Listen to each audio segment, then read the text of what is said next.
Aujourd'hui, c'est dans des conditions assez particulières que je veux faire un effort pour compléter au moins une partie importante du cours que certainement vous avez besoin pour faire vos calculs et compléter correctement les projets qu'on vous a demandé. Donc, nous allons commencer par la partie de perte de pression.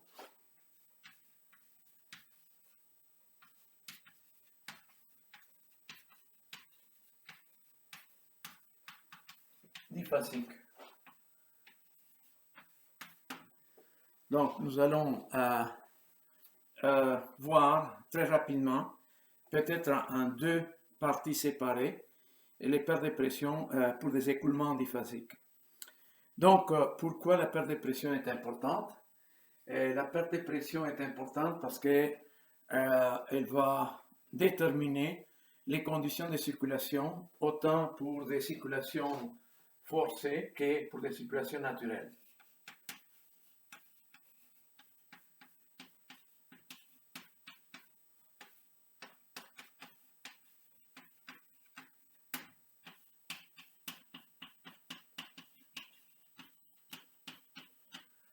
Donc, dans les deux cas, la perte de pression peut déterminer la manière dont on doit concevoir les systèmes de circulation. Dans les cas de circulation forcée, donc les dimensionnements des systèmes de pompe. Dans les cas de circulation naturelle, ce qu'on appelle l'entraînement d'origine thermique nécessaire pour garantir qu'un fluide en circulation naturelle puisse, disons, passer à travers un système tel, par exemple, les chaudières de puissance. Mais il y a une chose qui est plus importante, c'est le fait que la perte de pression peut entraîner la formation de la vapeur. Donc, ce qu'on appelle évolution spontanée ou en anglais flashing.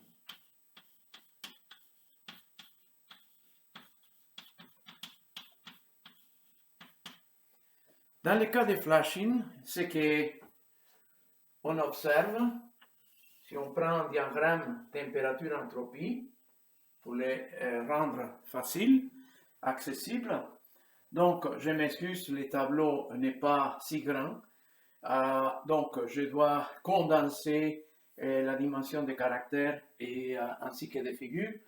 Donc, si on prend le diagramme température-entropie, et on considère une pression donnée, pression P. À cette pression, nous avons la température de saturation correspondante. Donc, si pour une raison quelconque, la pression le long du canal diminue, ce qui est absolument physiquement normal. Donc, on ne peut pas avoir un écoulement sans avoir une diminution de la pression.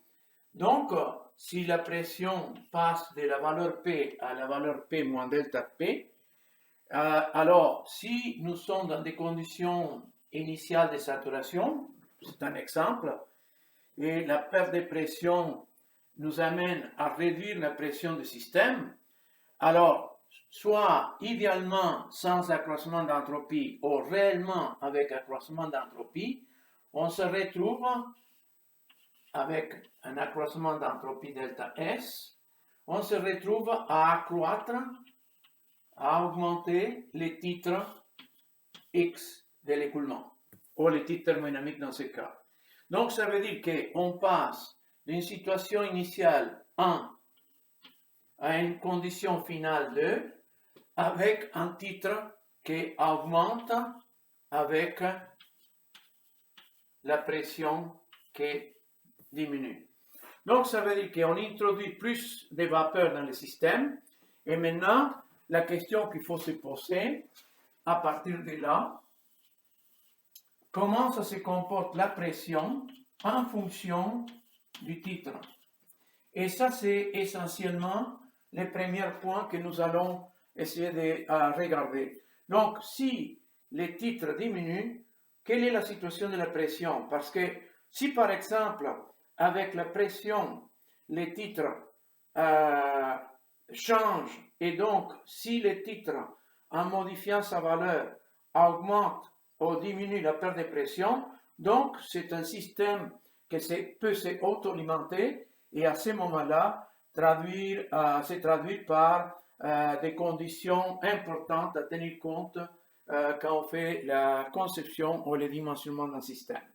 Donc, nous allons d'abord commencer par l'emploi du modèle le plus simple, que c'est le modèle homogène. Donc, on va partir d'abord avec les concepts de modèles homogènes que vous avez déjà étudiés auparavant. Donc, on connaît bien les équations de conservation. Et donc, ce que nous allons utiliser comme point de départ, c'est l'équation de conservation de la quantité de mouvement. Alors, je vous fais un rappel rapide de l'équation qu'on a introduite comme point de départ. Donc, l'équation de conservation de la quantité de mouvement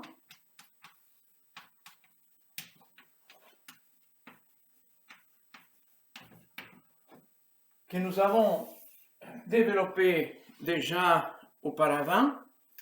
Cette équation, on l'a écrite de la manière suivante: dérivée par rapport au temps, la dérivée par rapport au temps de la somme pour les deux phases gaz-liquide de la masse volumique, les taux de vide moyenne, fois la vitesse de la phase K, plus la variation par rapport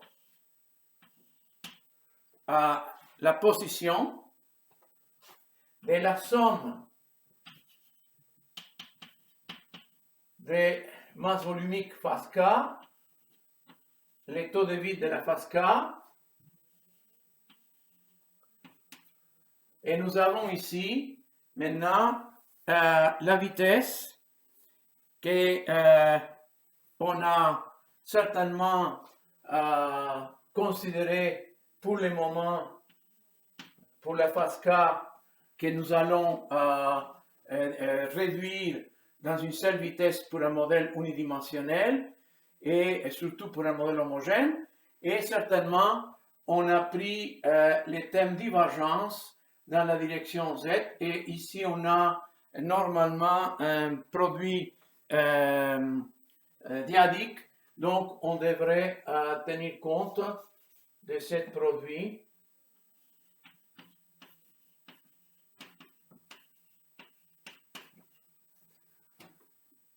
Par après, nous avons un terme qui tient compte des forces exercées.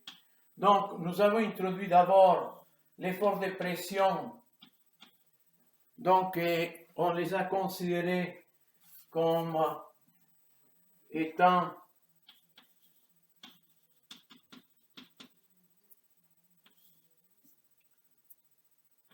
un escalaire associé au tenseur unitaire. Et on a introduit aussi les tenseurs de contraintes que nous avons certainement considérés dans la direction Z.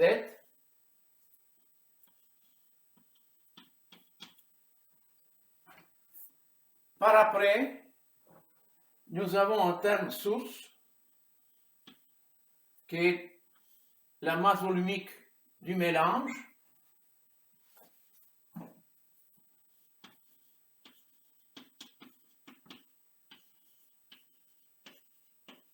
Donné par la somme. l'accélération de la gravitation. Donc, ça c'est l'équation que nous avons considérée comme point de départ. Alors, ce que nous allons faire maintenant, nous allons introduire quelques hypothèses. La première hypothèse, nous allons considérer que l'écoulement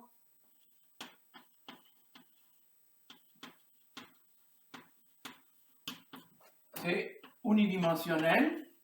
Donc, à ce moment-là, on va tenir compte que la vitesse de la phase K sera donnée par une seule vitesse, que c'est la vitesse de la phase K dans la direction de l'axe Z.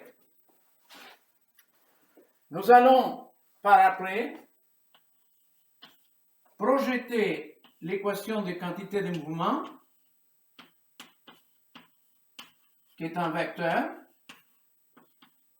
On va la projeter dans la direction Z. Et pour l'écoulement homogène, donc écoulement homogène,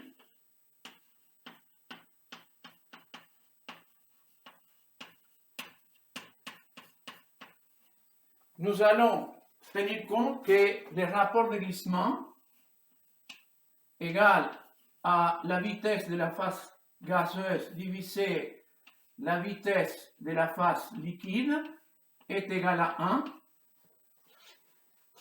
de telle manière que ici, nous allons tenir compte que la vitesse de la phase gazeuse dans la direction Z est égale à la vitesse de la phase liquide dans la direction Z, et donc on va le remplacer par une seule vitesse dans la direction Z.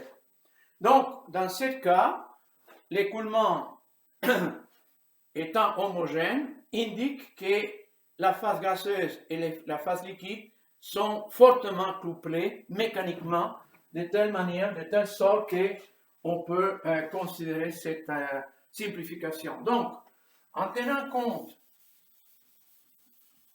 de ces changements, donc on peut écrire finalement l'équation de conservation pour un écoulement dit homogène, donc quand le rapport de glissement est égal à 1.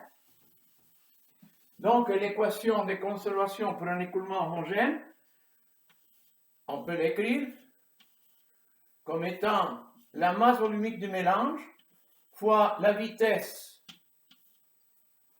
qui était déjà projetée dans la direction Z, plus la dérivée par rapport à Z de la masse volumique du mélange, la vitesse dans la direction Z au carré, plus la dérivée de la contrainte à la surface entre les fluides homogènes et la paroi de la conduite, qu'on a déjà écrit comme étant 4 fois diviser le diamètre et la contrainte moyennée le long de la surface latérale. Donc, nous avons ces 3 termes. Et nous avons aussi les termes de gradient de pression. Donc, nous avons les gradients de pression qui apparaissent par la variation de la pression qui était considérée dans la direction Z. Donc, c'est la pression qui est appliquée au tenseur unitaire. Et donc, à ce moment-là, on va écrire comme étant plus la dérivée de la pression totale par rapport à Z. Et finalement, nous avons le terme de gravitation qui agit comme une force externe. Et donc, on a considéré que l'axe Z étant comme ça, et que la gravitation agit dans la direction opposée, de telle manière qu'il apparaît ici comme étant un plus de la masse volumique du mélange multiplié par l'accélération de la gravitation dans la direction Z égale à 0. Donc, ça c'est l'équation de conservation de la quantité de mouvement pour un écoulement homogène, avec certainement la masse volumique du mélange, qui est le taux de vide multiplié par la masse volumique de la phase gazeuse, plus 1 moins le taux de vide multiplié par la masse volumique de la phase liquide. Donc, cette équation, maintenant, on peut la réécrire de la manière suivante. Alors, je prends le gradient de pression totale et je les place à droite de l'équation. Et donc, j'ai moins la variation de la pression le long de l'axe Z, qui sera égale à la somme de tous ces termes-là. Donc, le premier terme, c'est la dérivée par rapport au temps de la masse volumique du mélange, multipliée par la vitesse de l'écoulement homogène, plus le deuxième terme, que c'est la variation par rapport à Z, de la masse volumique du mélange, qui multiplie à la vitesse de l'écoulement homogène au carré, plus 4 divisé le diamètre et la contrainte moyennée dans la surface latérale, plus la masse volumique du mélange multipliée par la gravitation. Donc, nous avons dans cette expression le gradient de perte de pression totale qui peut être considéré comme une contribution des 4 termes qui sont ici.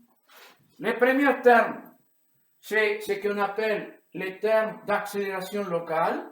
Donc, c'est une accélération qui dépend des variations locales des propriétés des vitesses par rapport au temps. Un terme qui représente les transports convectifs des quantités de mouvement par les déplacements de fluides homogènes. Et donc, ce terme-là représente aussi une accélération, mais une accélération spatiale. Le troisième terme que nous avons ici représente une contribution au gradient de pression dû aux contraintes de frottement à la paroi pour l'écoulement homogène. Et finalement, ici, c'est la pression qui provient de la force, disons, associée à l'accélération gravitationnelle. Donc, nous avons maintenant une équation qui va nous permettre d'évaluer l'importance de chaque terme et surtout de déterminer quel est l'effet du titre ou du taux de vide sur le comportement de la pression du système. Donc, nous allons analyser cette équation, mais on va la simplifier davantage. Donc, la première condition qu'on va introduire, c'est qu'on considère un écoulement stationnaire.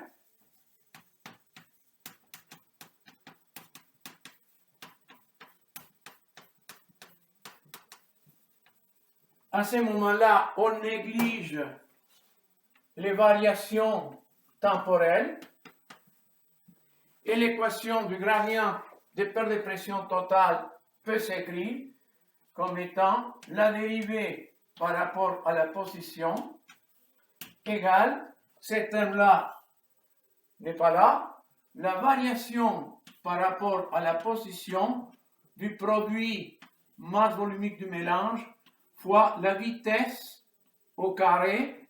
Donc, on sait déjà qu'il s'agit d'un écoulement unidimensionnel. Donc, on remplace UZ, on le remplace par U. Donc, on a par la suite les termes qui représentent la contribution du frottement. On va l'écrire de manière simplifiée. On sait déjà que les contraintes à la paroi ont été moyennées le long de la surface latérale. Et finalement, nous avons la contribution due à la gravitation.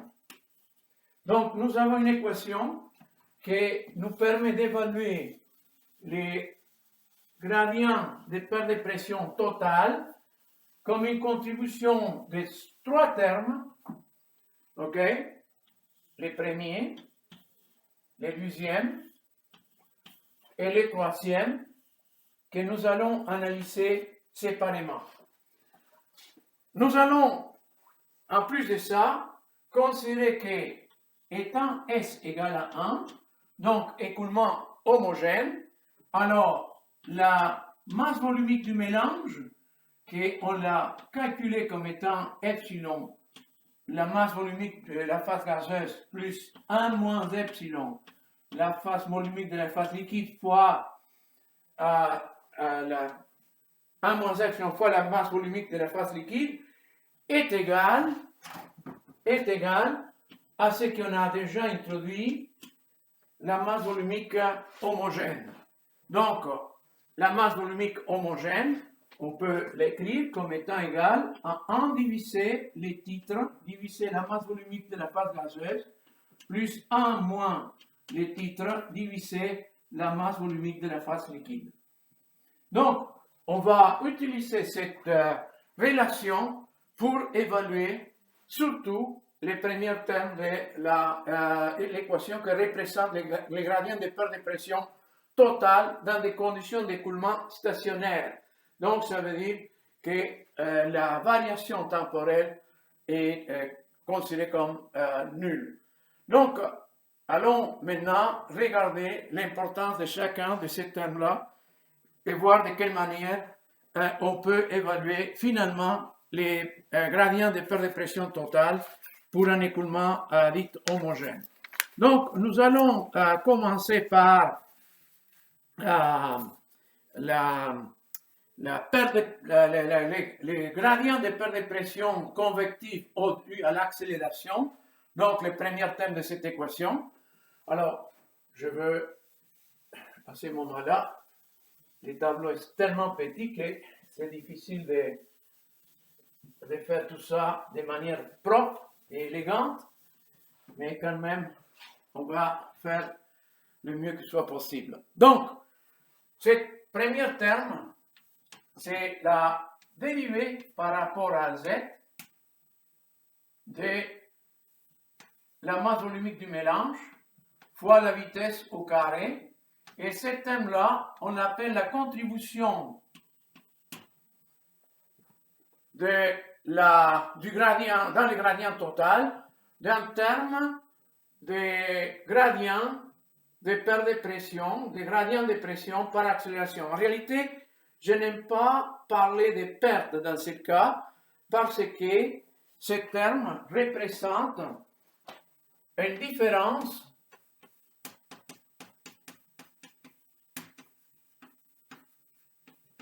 de pression réversible. Qu'est-ce que ça veut dire réversible dans ce cas? Ça veut dire que ce terme représente une variation de la pression due au mouvement du fluide qui se traduit par une conversion de l'énergie cinétique en énergie potentielle ou vice-versa, et donc on peut le récupérer dans l'écoulement parce que ce terme-là ne dissipe pas de l'énergie en chaleur comme c'est le cas du frottement. Donc, nous allons d'abord analyser ces termes dits réversibles et donc nous allons les écrire de la manière suivante. Donc, on va traduire cette équation par je multiplie et je divise par la masse volumique du mélange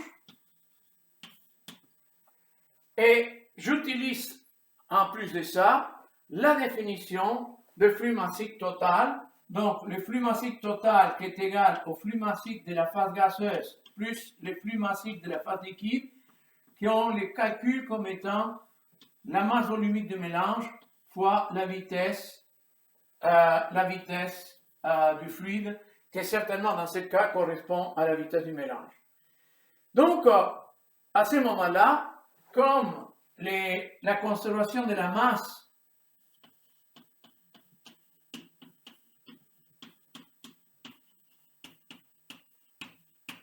nous permet de dire que dans un canal avec des parois latérales fermées et constantes, donc ça me permet d'écrire ceci comme étant le flux de masse totale au carré, la variation par rapport à Z de l'inverse de la masse volumique du mélange. Alors, nous avons considéré que l'écoulement étant homogène, S est égal à 1, et à ce moment-là, la masse volumique du mélange est égale à la masse volumique homogène, ce qu'on a introduit tout à l'heure. De manière que cette équation peut s'écrire comme étant le flux massique total au carré, la variation par rapport à Z de l'inverse de la masse volumique homogène. Et donc, on va introduire la masse volumique homogène plutôt que la masse volumique du mélange pour les raisons suivantes. C'est que d'abord, on analyse un écoulement homogène. Étant homogène, ça veut dire qu'il n'y a pas de différence de vitesse entre les phases.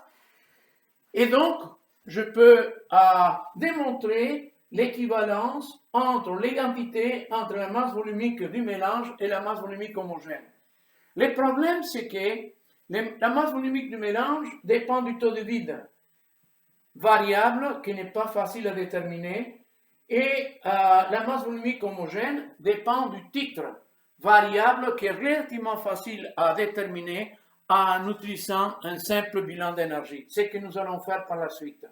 Donc, si je transforme la différence de pression dite réversible due à l'accélération convective d'un mélange diphasique, donc je peux l'écrire comme étant la variation de l'inverse de la masse volumique homogène, et donc je pourrais l'évaluer assez facilement par la suite. Donc, regardons maintenant la forme que prend l'équation dans ce cas. Donc, je veux simplifier un peu les équations pour éviter le gaspillage d'espace. Et donc, à ce moment-là, je dois évaluer la masse volumique homogène. Donc, l'inverse de la masse volumique homogène, c'est là les titres divisé la masse volumique de la phase gazeuse plus 1 moins les titres divisé par la masse volumique de liquide. Regardez bien qu'ici, on parle du titre, et les titres dans ce cas, étant donné que c'est un écoulement homogène, peut être considéré comme étant des titres thermodynamiques. Donc, on va revenir plus tard lors de certains calculs que nous allons faire là-dessus. Donc, si j'ai, en plus de ça, utilise les volumes massiques V comme étant l'inverse de la masse volumique, donc, ceci, je peux l'écrire comme étant les titres multipliés par le volume massique de la phase gazeuse plus 1 moins les titres divisé par le volume massique de la phase liquide.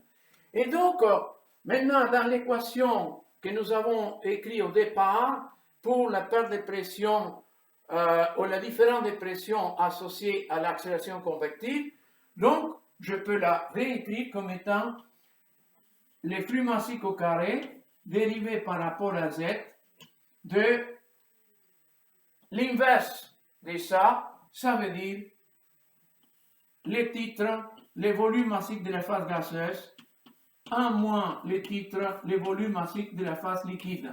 Et donc maintenant, je dois effectuer cette dérivée, n'est-ce pas? Et si je dérive cette équation, qu'est-ce que j'ai? J'ai les flux massiques au carré, toujours, qui multiplie la dérivée. Donc, je vais mettre plus clair. Donc, j'ai x, la dérivée de volume massique de la phase gazeuse par rapport à Z, plus le volume massique de la phase gazeuse, la dérivée du titre par rapport à Z, moins x, la dérivée des volumes massiques du liquide par rapport à Z, moins les volumes massiques du liquide, la dérivée du titre par rapport à Z. Donc, maintenant, je dois tenir compte que la dérivée par rapport à Z, étant donné que la pression est fonction de Z, donc je pourrais exprimer cette dérivée par rapport à la pression et la variation de la pression par rapport à Z. Et donc, il faut, à ce moment-là, voir comment les variations, autant de titres que de volumes en cycle le long de la canalisation, varient. Donc, regardons d'abord quelques propriétés importantes pour les fluides.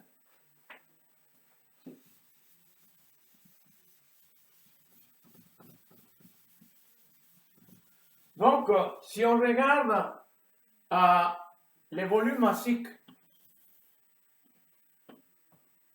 en fonction de la pression et la température,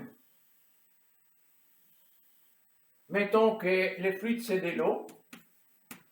Alors, ce qu'on observe, c'est que si je varie la pression, ça c'est une isotherme, mettons que j'ai la température T, j'ai une pression P. Si la pression change de P à P moins dP, donc une diminution de pression, donc je diminue la pression de P à P moins dP, ce que j'observe, c'est que côté liquide, la variation de volume massique du liquide est presque nulle. Donc, le liquide est considéré comme étant incompressible, tandis que la variation de volume massique côté vapeur, gaz,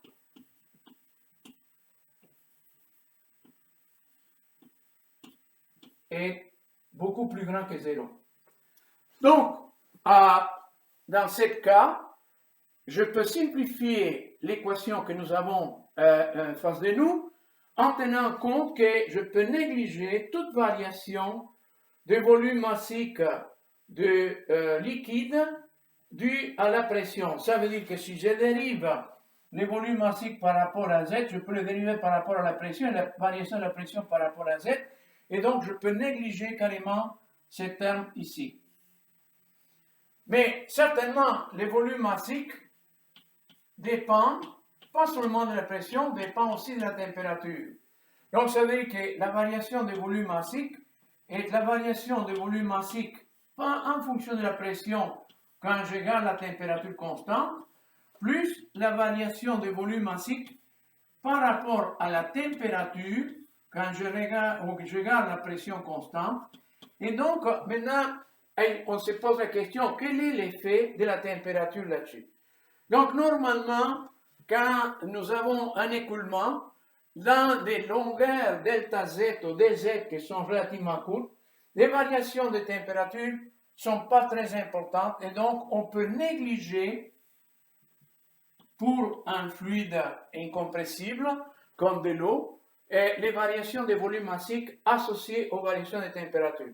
C'est une approximation qui nous permet de simplifier les calculs et donc on va tenir compte seulement l'effet de la pression. Et donc ça nous permet d'enlever les poids de ces termes-là dans les calculs et donc on peut à ce moment-là réécrire l'équation qui représente la différence de pression associée au déplacement de fluide, donc la différence de pression convective par une relation de ce type.